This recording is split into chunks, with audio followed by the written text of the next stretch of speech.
ابھارا گیا ہے، لیکن جن بھی باتوں کی طرف اشارہ کر کے ابھارا گیا ہے، جو بھی باتیں عورت کو یاد دلائی گئی ہیں، بہرحال اس میں ناقص کا لفظ تو آیا ہوا ہے، ناقص تو کہا گیا ہے، ناقصات عقل و دین کا لفظ استعمال کیا گیا ہے۔ تو ٹھیک ہے، موضوع کچھ بھی ہو، بات کہنے کی وجہ کچھ بھی ہو، لیکن یہ بات تو ضرور آئی ہے، تو کیا اس کا جواب ہے؟ تو دیکھیے، ناقص یہ عربی زبان کا لفظ ہے۔ ناقص کے لیے اردو میں صحیح متبادل نہیں ہے، یعنی ایگزیکٹ ناقص کو اردو میں کیا کہیں گے اس سیاق و سباق میں، اس کے لیے کوئی پرفیکٹ لفظ میرے پاس نہیں ہے۔ تو ناقص کا اگر ہم نے مفہوم عیبدار سمجھا ہوا ہے تو یہ بالکل غلط ہے۔ دیکھیے، دو عیبدار چیزیں مل کر کے ایک صحیح چیز کے برابر نہیں ہو سکتی، دو بری چیزیں ایک صحیح چیز کے برابر نہیں ہو سکتی، دو برے آدمی ایک اچھے آدمی کے برابر نہیں ہو سکتے، لیکن دو ناقص چیزیں ایک طاقتور کے برابر ہو سکتی ہیں۔ یہ فرق ہے۔ اگر ناقص کا مفہوم ہم نے عیب والا سمجھا ہے کہ یا عیبدار سمجھا ہے یا خراب سمجھا ہے، تو آپ اس سے سمجھ سکتے ہیں کہ یہاں پہ ناقص ہمارے اردو کے یا ہندی کے مفہوم میں نہیں ہے، عیبدار یا خراب کے معنی میں نہیں ہے۔ ناقص کا جو لفظ ہے، یعنی ناقصات عقل کا جو تعبیر ہے، جو بات کہی گئی ہے ناقصات عقل کی، اس میں اصل بات کیا ہے؟ اصل بات یہ ہے کہ اس میں عورت کا جو اسپیشل اس کا مزاج ہے، جو اس کا مخصوص مزاج اور اس کی جو مخصوص اور خاص طرح کی جو طبیعت ہے، اس کی طرف اشارہ ہے۔ عورت اصل میں ایموشن سے بنی ہوئی ہے، اور یہ لفظ تو وہ لوگ بھی استعمال کر رہے ہیں جب اسلام پر اعتراض کرتے ہیں۔ اللہ کے رسول صلی اللہ علیہ وآلہ وسلم سے جوڑ کر کے بعض جگہوں پہ جہاں اعتراض کیا ہے، تو یہی اعتراض کرنے والے ملحدین اور غیر مسلمین یہ لفظ بولتے ہیں کہ عورت تو ایموشن سے بنی ہوئی ہے۔ تو میں تمہاری ہی بات کو دہرا رہا ہوں کہ عورت ایموشن سے بنی ہوئی ہے، بالکل صحیح ہے، جذبات سے اس کی تعمیر ہوئی ہے، اس کا پورا وجود ہی جذبات سے ہے۔ تو ناقصات عقل و دین میں جو ناقصات عقل ہے، اس سے اشارہ اسی بات کی طرف ہے کہ اس کا مخصوص مزاج ہے، عورت کا اس کی مخصوص طبیعت ہے، وہ ایموشن سے بھری ہوئی ہے، اور ایموشن جو ہیں، جذبات جو ہیں، اس کی عقل پر غالب ہیں۔ دیکھیے، یہ صرف مرد عورت کی بات نہیں ہے، صرف جینڈر کی بات نہیں ہے، آپ مردوں ہی میں دیکھ لیں تو الگ الگ مردوں کی الگ الگ طبیعت ہوتی ہے، الگ الگ چیزوں کی الگ الگ طبیعت ہوتی ہے۔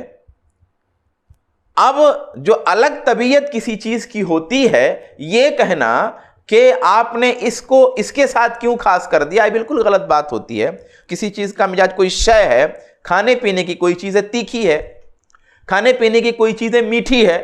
اب جو چیز تیکھی ہوتی ہے اس کا تیکھا پن ہی اچھا لگتا ہے، جو چیز میٹھی ہوتی ہے اس کا میٹھا پن ہی اچھا لگتا ہے۔ اب آپ کہیں شہد میٹھا کیوں ہے، اس میں تیکھے والا ٹیسٹ کیوں نہیں ہے؟ اگر شہد میں تیکھے والا ٹیسٹ آپ نہیں بتلا رہے ہیں اور آپ یہ کہہ رہے ہیں نہیں شہد میٹھا ہوتا ہے، تو گویا شہد کی توہین ہو رہی ہے، کیونکہ آپ کو شہد کو آپ نے تیکھا کیوں نہیں کہا۔ اور یا اگر کسی چیز کو آپ تیکھا کہہ رہے ہیں تو کہہ رہے ہیں اس کو تیکھا کہہ کر کے آپ اس کو کڑوا بتا رہے ہیں، اس کو برا بتا رہے ہیں، یہ بتا رہے ہیں کہ اس کو کھانے سے زبان ہٹ جاتی ہے اور یہ ہو جاتا ہے، وہ ہو جاتا ہے۔ آپ اس کو میٹھا نہیں کہہ رہے ہیں، میٹھا نہ کہنے سے اس کی برائی ہو گئی۔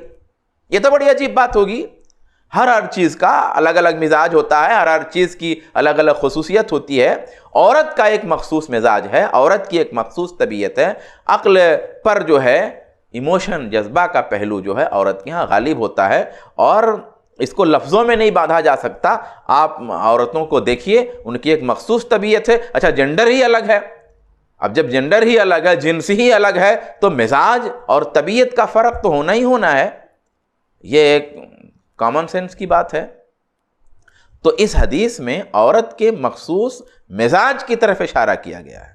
اب عورت کا جو یہ مخصوص مزاج ہے نا، یہ بہت قیمتی ہے، لیکن اپنی جگہ میں ایک قیمتی چیز، بے حد قیمتی چیز، ضروری نہیں ہے کہ ہر جگہ قیمتی ہو۔ اگر سوئی ہے، سوئی اپنی خاص جگہوں میں بہت قیمتی ہے، لیکن جہاں فاوڑے کی ضرورت ہو وہاں سوئی قیمتی نہیں ہے۔ تو عورت کا یہ جو مخصوص مزاج ہے اور جو اس کی یہ مخصوص طبیعت ہے، یہ بڑی قیمتی طبیعت ہے، بڑا قیمتی مزاج ہے، لیکن ہر جگہ نہیں۔ اسی قیمتی مزاج کی وجہ سے، اسی قیمتی طبیعت کی وجہ سے عورت کو مرد سے کئی درجہ اوپر رکھا گیا۔ ماں کا درجہ باپ سے اوپر ہے، ماں عورت ہے، باپ مرد ہے، مرد سے کئی درجہ اوپر ہے۔ اس کو آپ نہیں دیکھیں گے، یہ کیوں ہے؟ یہ اس کی قیمتی جو طبیعت ہے، اس کی جو مخصوص طبیعت ہے، اور اس مخصوص طبیعت کی وجہ سے جو بچوں کے لیے وہ محنتیں کر لے جاتی ہے، جو خدمت کر لے جاتی ہے، جو تربیت کر لے جاتی ہے، اور بہت سارے کام، اس کی وجہ سے اس کا درجہ، اور بہت سارے اسباب ہیں جن کی وجہ سے اس کا درجہ اوپر یہاں رکھا گیا ہے۔ لیکن بہت ساری ایسی جگہیں ہیں جہاں پر مرد کو اوپر رکھا گیا ہے اس کی ایک مخصوص طبیعت کی وجہ سے۔ تو یہاں پر سرے سے یہ بات ہی نہیں ہے کہ کون نیچا ہے، کون اونچا ہے، کون گھٹیا ہے، کون پست ہے۔